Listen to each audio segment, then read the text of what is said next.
So I said my name's Antonia Cerda-Bevan. I've actually been at Marywood for 13 years this October. It's been flying by. I can't believe it's been this long.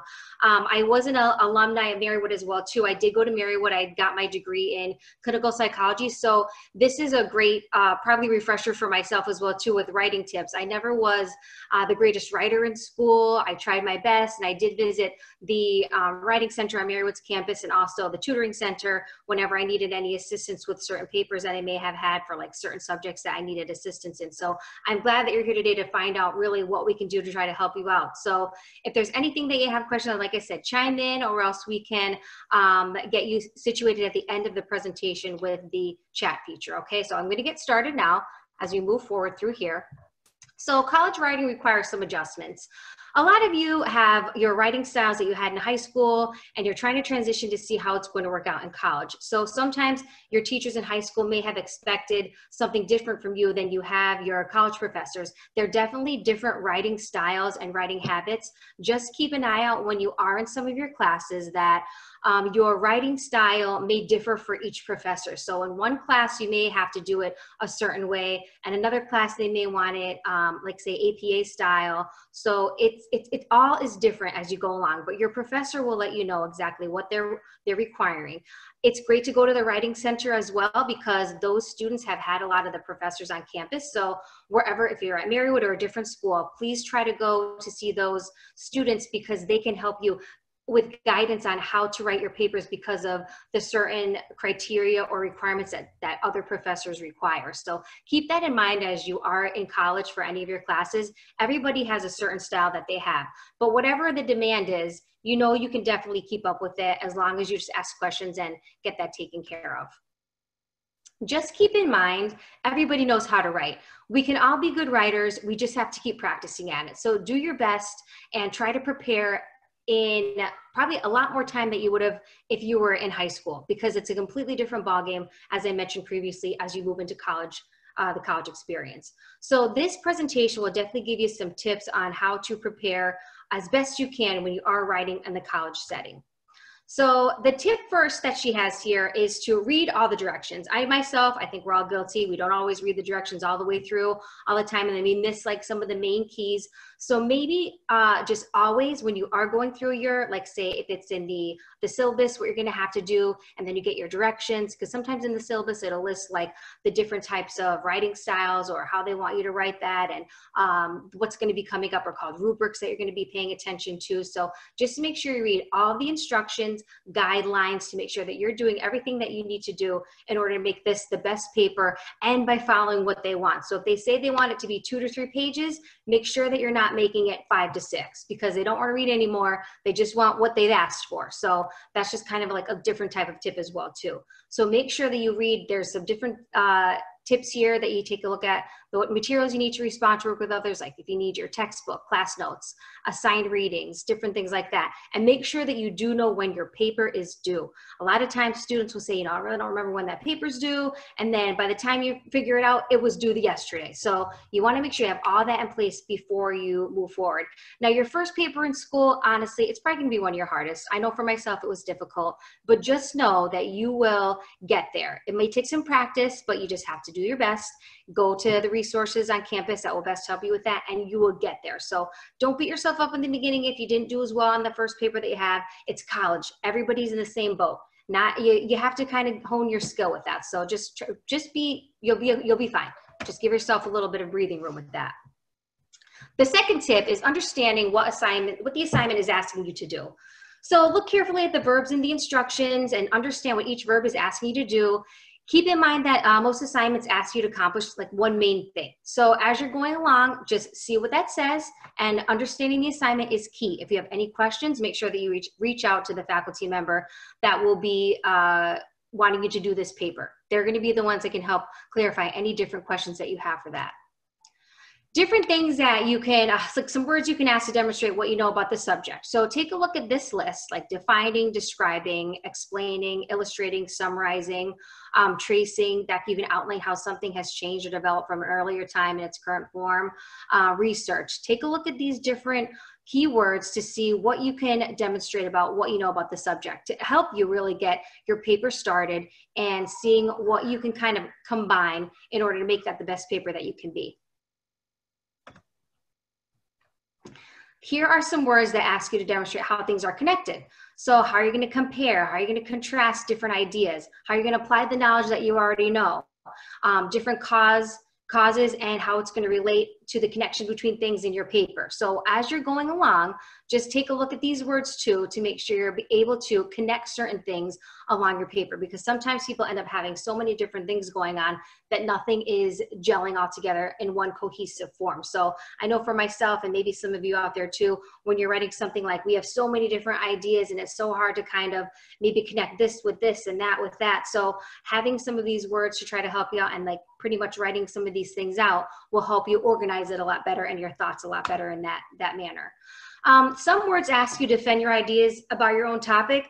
So as you're going along with this, taking a look at these examples as well too, like how you're going to assess your information, how you have to prove and justify what you're going to be writing about, evaluating and responding to certain different subject matter that you're doing, whether it's your opinion, if it's good, bad, or a combination of different things. You're going to have to support some of the findings that you have and the reasonings behind how you feel about certain things when you are writing things. How are you going to synthesize a lot of your words that you're going to be putting into your essays or research papers? Analyzing is a little bit harder for me too, because I feel like I do analyze everything, but then when you're trying to put it all together, it just gets a little bit confusing because you want to make sure that it's the best thing that you can do. When you are arguing something, you know, take a side and defend it with the evidence that you have against the other side. So you want to make sure that you state your side completely. Any of these tips as well too that you're taking a look at, if you want to take a look at the source, it's at the bottom. So if you wanted to go back to that website to take a look at it, you're more than welcome to do that as you go along the way here. Tip 3, I did mention before, reading the grading rubric. So the rubric is pretty much the criteria that your paper is going to be based off of. So it lists the grading criteria for your paper, as I mentioned. It assigns point values to various aspects of the paper. And the rubric will also help you understand the professor's expectations and how your professor will grade your paper. So say they may have certain blocks for certain things, like they may have your content, your ideas, the conclusion, or whatever they have for that. So make sure as you're writing your paper, you're hitting all those points to make sure that you'll get the best grade that you can. Because if you miss something on the rubric, then that's going to deduct from the points for your total paper. So that is important. Again, if you have questions, make sure that you're reaching out to the professor, because sometimes rubrics, some are straightforward, some might be a little bit more confusing. So just make sure that you ask those questions as you go along to make sure that you know what you need to do for your paper in order to get that A on that paper, rather than a B in case you missed one part on that rubric scale. Tip number 4, demonstrating that you understand the material. So as always, like professors, they don't expect you to be an expert in everything. You know, it's some of these subjects are newer. You may have not been introduced to them. So all you can do is your best. They really just want you to expect you that you can read and understand the assigned material, find credible research sources, and explain concepts and information as best you can. So you want to make sure that you're able to synthesize the ideas to show that you are understanding what the content is and how you can deliver that in your paper as best you can. Again, you don't have to be the expert. Sometimes subjects, you're going to like subjects more than some other ones. So some papers might be a little bit easier for you to prepare, as others may be a little bit harder. It might not be information or like a subject matter that you're really interested in, but all you can do is your best, and know that the more papers that you write, the better your writing will be as you move forward. And once you complete that paper, that might have been like the hardest paper ever. Once you finish that and submit it, it's the best feeling in the world. So you will be experiencing that. If you're a transfer student, you already know how that feels too. Like you just want it off your plate and it's like the weight is off your shoulders. So you will be completely fine as that moves forward. So that is a great feeling, and know that the more that you do it, the easier that it'll get as you go along the way. So tip number 5, using this simple formula. Let's see. So Cheryl says to make a point, provide evidence to support the point, then explain what the evidence shows.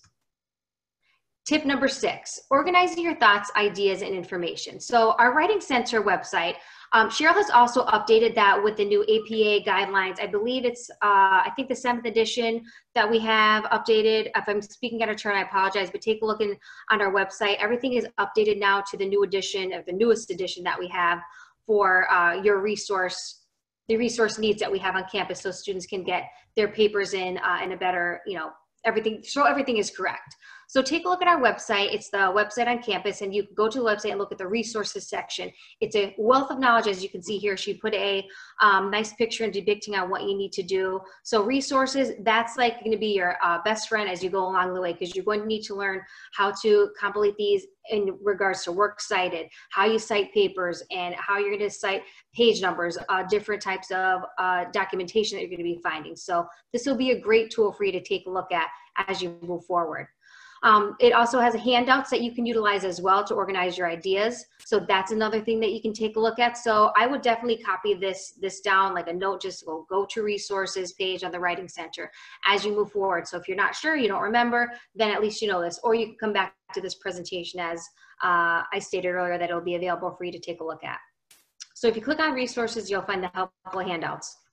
One of the handouts here, it's troubleshooting your writing, getting started. So if you take a look at this, I know a lot of us, sometimes you're like staring blankly and you're like, how am I going to start this? I know for myself, and many of you out there probably too, when you're writing papers, it's blank forever. You just keep looking at it and you're like, I just have no idea what I'm supposed to write, where to start. And then you know that hours have gone by already and you're like, I didn't even write one sentence down. So as you get started, this will help clarify that for you and help you chunk some ideas into play to help you get a better paper and get your outline started for yourself. So this would be a great tool to start off, and you can even print it off yourself so you have that for your upcoming papers when you are ready to start doing those.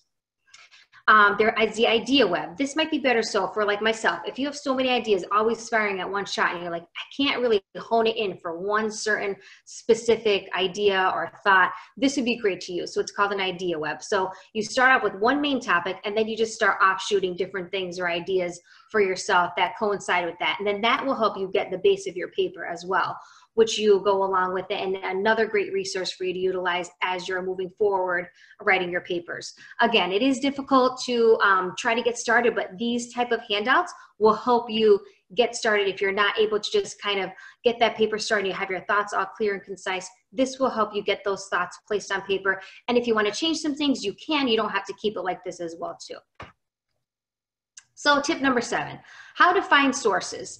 So some writing examples, or excuse me, some writing assignments require you to do research. So in this case, you're going to want to know where you can find those resources and some sources for your papers, because some professors may ask you they want 10 sources for a certain subject, maybe they want 5 for a certain subject, even if it's 2. Even if it could only be 1 possibly, but you want to look at different sources that may include the following, like scholarly journals, different books, specialized reference books. Our website also helps you find out exactly where you can cite something. So when you are citing something, it'll give you the exact way that it will be for the different types of citations that you do need that for, which is very helpful. I know for myself, moving forward on the master's level, that has helped me tremendously, along on the undergraduate level as well too. So if you're ever unsure, the website that we have in our resources page and finding out the different scholarly journals, the books, and specialized reference books will help you along the way on how to find sources. That continued, Cheryl has here, don't rely on Google. So sometimes they may not be scholarly. There is something called Google Scholar that a lot of students use very regularly, and they have a lot of different resources, but sometimes the search engine is limited. So as you do go through that as a resource, take a look and see. You might find some things that work out for you, but maybe you may want to expand on that a little bit more. Visiting Mary Wood's library website to search for sources, that's a different place too. We do share different sources with other schools. We have different, like a cross type of reference sharing that we have with other schools. So if you needed to get a book, say at a different university, we have that capability for students to do if we didn't have that as a source that you were looking for. You can familiarize yourself with various types of sources in our library, like our books, our ebooks, specialized reference books, journals, databases. So like as a psych major, you may do a lot of different, go to different psychology databases to go into those journals to see really what they have, like psychology of adolescence, certain things like that, to kind of give you an example. We also have a lot of librarians on campus. So if you have any questions, whether you're working remotely from, or excuse me, going to school remotely from home, or if you're on campus for any enhancements, the librarian, they're always available for you to reach out to. You can always send them an email and see if they can help you in any way if you're having trouble. I know for myself, again, too, as a student and even on the master's level and while I was an undergrad at Marywood, they were very helpful. And honestly, I found out a lot more than I would have known if I didn't ask them regarding the resources that we do have available here on campus. So they're very helpful and a huge wealth of knowledge for you to find out everything. So again, better to ask than try to figure it out on your own and take longer and kind of waste time taking away from your paper when you could be writing that. So citing your sources properly. There's three different common types of citation used in the college writing system. I did mention APA before, and that's used for social sciences and some science classes. MLA, which you've done in high school, that's used by English classes and some other humanity classes, and Chicago. That's a different type of way you can cite your sources. That's used by some history, art history, and social science classes. If the paper requires sources, you want to make sure that you know the system which your paper is going to, the one that you need to actually use. So make sure that when you are writing your paper, as I mentioned before, your professors in their syllabus will also list like the type of writing style that they want for the citation that they want used as well too in the papers here on campus when you are writing those. So make sure whether it's MLA, APA, or Chicago that you know exactly which one that you need to write at that time period. If you need help citing sources, this is a great way to take a look at. It's just click on citing sources here on our website at the library's homepage. Another great screenshot for you to take a look at in case you're searching for it and you're not sure where it is. It's right there on the second to the last screen, citation resources, or excuse me, citation sources. That'll be great for you to take a look at as you're going along trying to write your papers here on campus. This page provides different guidelines for citing sources. So take a look here too. It's another area on our website that you can take a look at to cite sources and see what's going to be helpful for yourself. So again, our website has a ton of resources for you to get cited correctly. You don't want to make sure you're like typing some certain things in because they will take points off for citations that are not correctly placed in the papers. And you don't want to get points off for something that, you really could have found out that could have been a lot easier rather than, trying to get that paper in at the last second, just kind of pretending that you're not sure what it is. So again, if you don't know, just ask. Tip number 9, let's see, always, always, always read over what you've written. So all of us have probably, maybe sometimes more than others, read and read and read, and then you're kind of like, at the end, it seems like a whole new paper at the end, and you're, I think sometimes this could be good in ways of correcting any mistakes in wording, punctuation, spelling, and then making sure that key people in your paper or terms are spelled correctly. And then sometimes when you do read it out loud, I know for myself, it sounds like sometimes when you're thinking a sentence doesn't maybe sound correct, and then you read it out loud, it sounds, you may have to add a word or take a word out. So doing these kind of tips can help you better catch any type of mistakes that you may have in your paper. Sometimes when you kind of overthink some things though, I was trying to get to that point earlier, sometimes when you overthink some things, don't overthink too much because, you still want to keep the basis of your paper and not take away all of your ideas that you had in there before. You just want to make sure that they're clear and concise and you are taking things out that may not make sense, or making sure just the simple spell check when you are on your Word doc, just do the spell check to make sure that's all taken care of. But that won't always pick everything up. So make sure that you do read it out loud, or you have someone else read it. Having someone else read it for you is a great way to catch any other types of mistakes that may be on that paper as well. Checking the instructions again. Just make sure when you are doing your papers that you make sure that you've read the instructions, you have filled everything that you have in there, and then you also have hit all the points on your rubric. So you want to make sure that those are the top things that you do as you are writing your papers, to make sure that you hit every single point that they want, because those couple points that maybe you could have gotten that you missed could get you another letter grade up. So make sure that you keep an eye on that and you are following up on exactly what is asked of you for these instructions for the papers. So tip number 11, remember, writing is a process. So as I mentioned earlier, and a lot of you also struggle with this as well too, it's hard to write your own ideas down on paper, especially if you're not used to it. So as your freshman year in college, everybody knows like it's not easy. So you're going to be starting off. It's not going to be an easy, like for some of you, it might be so simple. You may have been great writers in high school, but then college comes and, you know, you still get a roadblock, and it's okay. Sometimes we have difficulty putting our own thoughts into words, and that's okay too. As you move along with the process, you'll be learning how to do that a lot easier. Sometimes you feel discouraged by organizing your papers. Again, for myself and maybe some of you out there, writing everything down and you have so many ideas going through. My problem was I could never find a thesis like for a paper. I always had so many ideas, and narrowing it down to one specific thesis was really difficult for me. So it is okay. Like things will happen, and as you move forward and practice, as I mentioned, everything will work out. The last point she has is struggling to make clear points in our papers. Again, as you move forward and you're doing that, it's all going to come into play, and you just have to take a breath and just realize you're doing the best that you can, and the paper will kind of make into it. It'll come into its own as you follow these certain tips. And again, if you need to talk to somebody in the Writing Center, they're available. They can review your paper. They don't do the paper for you, obviously, but they will take a look at it and give you some tips on that. If you want more specific help with the paper, Cheryl Kashuba can work with you one-on-one, and she actually did a lot of that since we're on a remote type of learning way now for the online assistance for the Writing Center. She can go back and forth with your paper via online, do different Zoom or Google Hangouts with you to try to get you a better type of assistance that you might need, a little bit that's more direct and clear for yourself, that's more specialized for yourself. So that's good to know, and make note of that if you need a little bit more help rather than just going to the Writing Center to take a look, like a once over on your paper before you submit it. So all of this is normal. So everybody, it's all a process. So just take a look at these different things that she wrote down here. And it's all a process for yourself. Everybody just does what they can, and that's all you can do.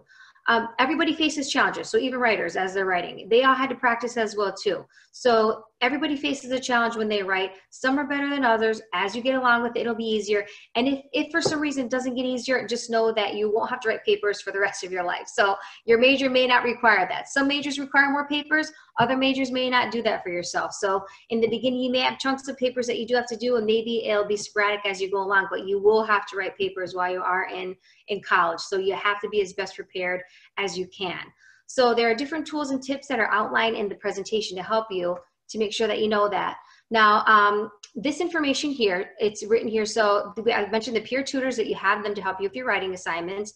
There's also writing specialists that are available to help you with your writing concerns, which is Cheryl Kashuba. She'll be able to help you out. And she has tremendously helped out so many students on campus. I mean, she's familiar also with I mentioned earlier, the other people's writings, other professors' writing styles, what they expect students to do. So as you go along, if you're kind of like saying, I just can't get what this professor is like, how she wants me to write, how he wants me to write.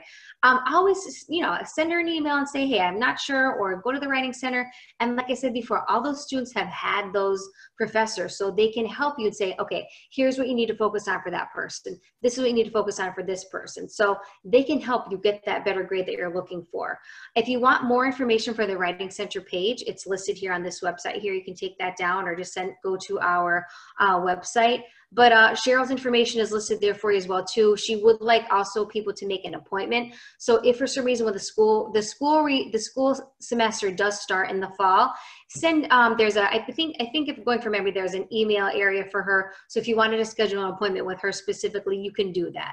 So just know that everybody is willing and ready to help you out here in the fall semester and upcoming semesters while you are here on campus or whatever school that you're going to make sure that you're prepared in the Writing Center for your essays, papers, short stories, whatever you have to do, small paragraphs. It could be from something like a couple sentences that you have to write for something to a whole research paper, because if you plan on going on the master's level, there are going to be different types of literary reviews that you're supposed to do, or different types of, if you're going to be keep moving forward to professional contributions for certain majors, you want to make sure that you're able to get to that, have a good basis for when you start to help build and build and build and build and build. So if you do decide to keep moving forward, that you have a great foundation to start on before you're able to tackle those larger papers and research papers that you may have to do, especially if you have to do a dissertation on the PhD level, like that's really intense. So you want to make sure to get these steps earlier than later as you move forward in the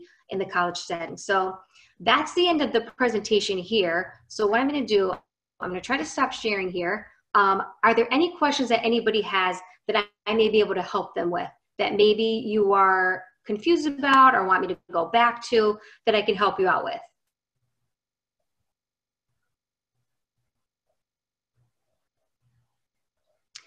Does everybody feel like do you all feel comfortable with writing, or do you feel like it's something that you struggle with? And again, you can use the chat as well too, if that's easier for yourself. Like I said, for myself, I know for me, it's hard for me to get all my thoughts in one spot because I'm a mile a minute. I feel like I always have different thoughts and I can't always get everything concise. So maybe you're in the same boat. If nobody has any questions, then I'm thankful for you to be here today, and we look forward to having you on campus or whatever school that you decide to go to this coming fall. And just make sure that you head to our website. If there's anything else that you think that you need, I'm happy to help you out, or Cheryl Kashuba, anybody in our office, in the Office of Student Success, we're happy to help in any way that we can make this. I know it's not the typical semester when students are coming in, but just make sure that you know that there are resources out there to help you in any area that you may need help in. So just realize that, and we're here for you, okay? So we welcome you for the fall semester. We're so excited to have you, and thank you so much again for joining us for this College Writing Tips presentation. I hope you have a great weekend. Thank you so much.